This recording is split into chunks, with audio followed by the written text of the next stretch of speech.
For the first time in history, two atomic bombs were dropped in Hiroshima and Nagasaki, Japan. They were called Little Boy and Fat Man.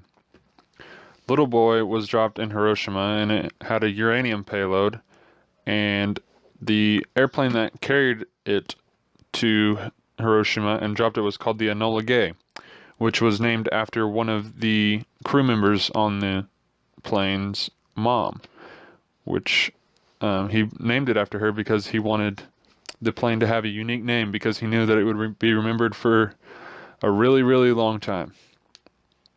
As you can see, the bomb weighed 9,000 pounds, which is absolutely huge.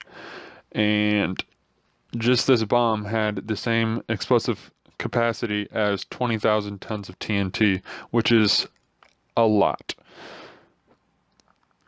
The next bomb was Fat Man, and it was dropped on Nagasaki.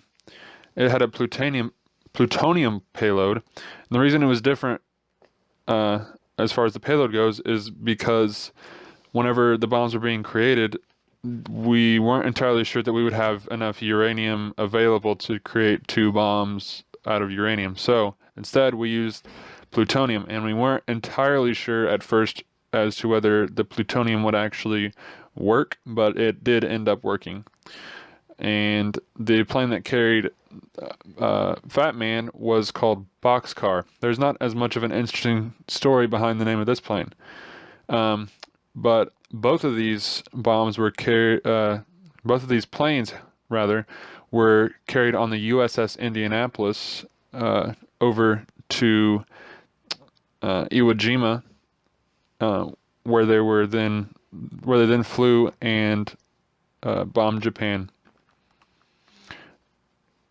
The mushroom clouds that result from the A-bombs get their name because they represent and resemble the shape of a mushroom. As you can see, there's kind of a head to the explosion and the mushroom and kind of like a stem, except typically atomic bombs are a little bit more deadly than mushrooms.